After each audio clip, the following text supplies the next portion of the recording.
Assalamualaikum warahmatullahi wabarakatuh. Alhamdulillah wassalatu wassalamu ala rasulillah ma ba'du. Saudara Julius di Banten, tepatnya di kota Tangerang Selatan bertanya, saya pensiunan di salah satu bank konvensional. Setelah saya meninggal dunia, harta saya akan menjadi hak waris anak dan istri. Yang saya tanyakan, apakah halal tersebut untuk ahli waris, mengingat harta kerja di bank tersebut termasuk riba. Setelah saya hijrah baru tahu penghasilan saya riba. Maaf, saya belum tahu sewaktu masuk tahun 1974, belum tahu bahwa bekerja di lembaga ribawi atau lembaga perbankan itu riba. Barakallahu fiik wa athabakumullah.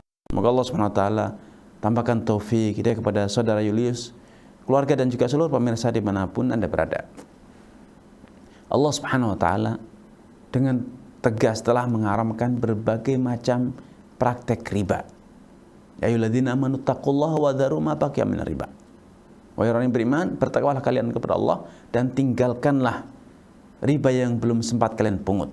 Dalam ayat lain lebih tegas Allah berfirman, ya ayyuhalladzina amanu la ta'kulu riba adhafan mudhafa. Wahai orang yang beriman, janganlah kalian memakan riba yang riba itu biasanya akan berlipat ganda. Rasulullah juga telah memberikan gambaran yang lebih konkret, gambaran yang lebih detail seperti apa dosa pemakan riba. Dirhamun akaltahu minar riba a'zam indallah min sittin wa thalathina zinyatan yazni ar-rajul. Satu dirham yang kau makan dari harta riba, maka dosanya melebihi dosa orang yang berzina sebanyak 36 kali. Bukan karena dosa zina itu kecil, tetapi karena dosa riba yang begitu besar. Dan Allah SWT telah memberikan prinsip hidup bagi setiap muslim, yaitu wajib kita tolong menolong dalam kebajikan dan haramnya kita tolong menolong dalam perbuatan. Karena itu semua orang yang terlibat dalam perbuatan dosa, dia akan ikut dosanya. Termasuk orang yang masuk dalam circle, ya, siklus praktek riba. Rasulullah bersabda, la'anallahu riba akilahu wa mukilahu wa katibahu wa syahidai wa qalahum fil itsmi sawa. Allah itu melaknati riba. Akilahu, yang memungutnya, yang memberinya nasabahnya, kreditur dan debiturnya, dan saksinya. Perlu menegaskan bahwa saksi ini bukan sebagai batasan, tapi itu adalah sebagai sampel bahwa semua orang yang terlibat dalam praktek riba, memberikan support terjadinya praktek riba, maka dia ikut memikul dosanya. Nah, tentu ketika Anda awal masuk, bisa jadi Anda tidak tahu, tapi ada kemungkinan Anda telah mendengar, telah tahu bahwa bekerja di instansi perbankan itu, perbankan konvensional itu haram dan riba. Dan mungkin Anda kala itu mungkin sudah berpikir takut untuk resign, was-was kalau-kalau dan bagaimana jikalau dan seterusnya. Baru setelah pensiun mungkin Anda baru betul-betul sadar, betul-betul mengakui dan menyesali. Tetapi Anda sudah mendapatkan hartanya, Anda sudah mendapatkan pensiunannya, dan mungkin dengan gaji Anda selama bekerja di lembaga ribawi, Anda sudah memiliki berbagai aset, rumah, kendaraan, mungkin juga ladang dan lain sebagainya. Tentu itu semua didapat dari harta yang haram. Mayoritas ulama menegaskan bahwa harta yang didapat dari pekerjaan haram itu hukumnya haram.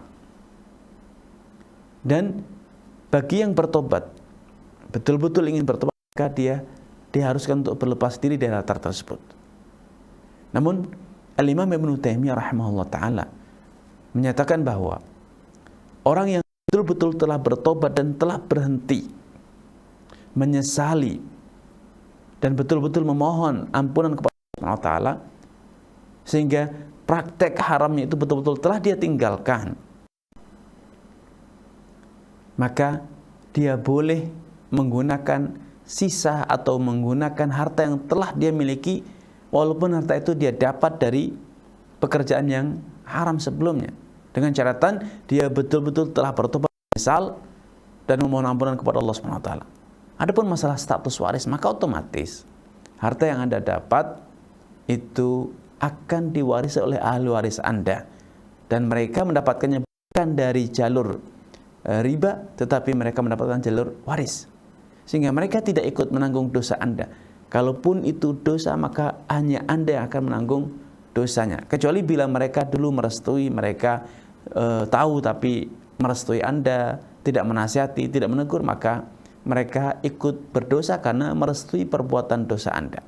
Namun karena itu sudah menjadi masa lalu, maka fokuslah untuk memohon ampunan kepada Allah, menyesali dan bertobat, bertekad untuk tidak lagi berinteraksi dengan berbagai perbuatan atau layanan-layanan pekerjaan yang ada interaksinya atau hubungannya dengan riba, dan manfaatkan waktu yang ada untuk mengedukasi saudara Anda, mengedukasi masyarakat sekitar Anda agar mereka tidak bekerja, tidak berkontribusi dalam berbagai macam praktek dosa, termasuk akad-akad riba ataupun jenis-jenis kegiatan riba.